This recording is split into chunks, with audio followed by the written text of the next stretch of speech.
It is February 3rd, 2023, and today we are going back to Summerslam 1990 on August 27, 1990. We got what was the main event I'm going to recreate to here. It was Ultimate Warrior versus Rick Rude in the cage.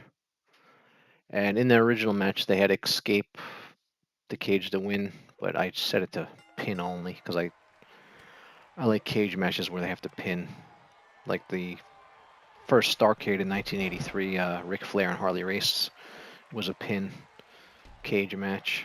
I never liked the escape, the cage rule, because it's like you're running away from your opponent. I like cage matches where they try to pin them. So I got a custom Warrior with the WrestleMania 6 look when he fought Hogan, and I got custom Rick Rude because Rick Rude's not in the game. Ultimate Warrior is in the game with a different look, but I always liked how he looked at WrestleMania 6 when he won the World Heavyweight Championship from Hogan. This match took place a few months after WrestleMania 6 at SummerSlam in August. WrestleMania 6 was April 1st of that year in 1990. And so Warrior won the title and he defended versus Rude. He had been feuding with Rude. He actually lost the Intercontinental title to Rick Rude at WrestleMania 5. So at that time, Rick Rude was still causing him trouble. So they had to go to the cage at SummerSlam that year in the main event. And we got Warrior pounding on Rude pretty good already here. Rude's body's already red. Just quick. So these Warrior's winning. And the Warrior he was at this time he was very popular at this time with the champ, being the champ and everything. He was this is his major run where he made a name for himself from the late 80s into the early 90s. Then he was later in his career he was in WCW in '98 briefly, and but yeah, he didn't have a long career of like nonstop wrestling for decades. But he'd like leave and come back. But it was like 3 or 4 solid years, which he started when he was in WWF in the late 80s, in 90, 91. He was in World Class Championship Wrestling as the Dingo Warrior before that. Then he was with Sting. The Blade Runners was a tag team he was in. I should have a match with the Blade Runners. Make a Sting and Warrior Blade Runners tag team. Who should I have him against? Maybe I'll have him against the Road Warriors or something. Blade Runners versus the Road Warriors. That'd be cool. And Rick Rude was one of the great bad guys. He was they called him Ravishing Rick Rude, and he was always getting the fans mad at him and everything. He was great at that. He was never really he was never a good guy. He was always a bad guy. He played it so well. Kind of like Ricky Steamboat was always a good guy. So I'm trying to think of Rick Rude as ever a good guy. I can't remember. But he was perfect to have a feud with the Ultimate Warrior. It's one of my favorite memories of that feud was this match in the cage. And their feud was one of my favorite feuds to watch in wrestling. Rick Rude and the Warrior. And by Bobby Heenan managed Rude. Bobby Heenan actually helped Rude beat Warrior by holding his leg when he got pinned at WrestleMania 5. WrestleMania 5 was the one where Hogan beat Randy Savage for the world title. After Savage won the WrestleMania 4 tournament the year before to win the title in the tournament. And then they had the Mega Powers explode and everything like that.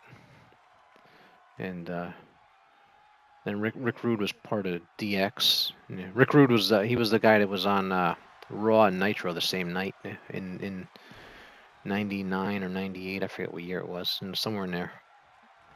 That was pretty cool. You put on Nitro, there's Rude, and put on Raw, there's Rude again on both shows because Raw at the time Raw was taped and Nitro was live. and he was quickly went over to WCW and was on there that same night. It's like reminds me of Lex Luger showing up on Nitro unexpectedly after he had just been on WWF like the week before or so. I should have a Lex Luger match too. Another one. We have Luger and Yokozuna for that was a SummerSlam '93. I could do that match too. So hopefully everybody's enjoying the match here. Warriors. Yeah, Warriors. See, I judge by who's winning by the body, how beaten up the body is. Like Rude has his face yellow, the arms yellow. Warriors face or head or his head, whatever you want to call it, is not damaged yet, and the legs are not damaged. I think the legs get damaged the slowest in this game. So Warrior never did that flip. He didn't do moves like that. And Rude kicks out. I'm using the blue cage, which first was seen at WrestleMania 2 with Hulk Hogan defended against King Kong Bundy. That was the cage they were using at the time. And they actually made LJN actually made a cage of toy of it to attach to the ring for the LJN Wrestling Superstar line of figures. So that was it was pretty cool. They did that. So you could have your own cage matches. But these video games it's like digital wrestling figures. These WWE 2K wrestling games, and it's actually a lot cheaper because you buy the figures. Even if the game costs you $100, it is a lot cheaper than buying a ton of the wrestling figures to recreate them. Because there's 100 and something wrestlers in this game. So if you have all of them as wrestling figures, it would cost more than the game by far. Rude got like a chin lock on him now, and they're gonna wear you down. As Gorilla Monsoon used to say, that'll give you a negative attitude. All right, so Warrior flips him. Rude blocks a punch. Nice block by Rude there. Warrior caught him. A little back and forth action here. There's a clothesline. That was a nice clothesline by the Warrior. So Warrior going up again here. Warrior didn't do this much, jumping off the top rope. Jumped on him there. That was he just did like a Finn Balor thing. The move set is different from what he did. Let's see if this ends it. Nope, he kicked out. It was a Warrior doesn't do that, but that's what's cool about video games. You can have him do. There's something Warrior doesn't do, jumping off the rope like that. That's what's cool about these games. You'd have you can make Andre the Giant into a high flyer and jumping off the top rope all the time. Although Andre did jump off the top rope in his career. So we're about 8 minutes into this one. Yeah, I don't know how long the actual match lasted. It was but this is probably shorter than the actual match. But let's see. Oh, it says here it's about 10 minutes. The actual match lasted about 10 minutes. That's it. They used to say the time of the fall after that. I wish they'd do that again. They'd say that announce the time of the fall after the match ends. I used to love when they did that and you knew how long the match was. They don't do that anymore. Is that Howard Finkel? The time of the fall was 20 minutes, 37 seconds, or whatever the length was. That was cool when they did that. Oh, Rick Rude beats the Warrior. In the actual match, Warrior won. He escaped the cage. All right. Well, I'll see you on Monday. Have a nice weekend. Bye-bye.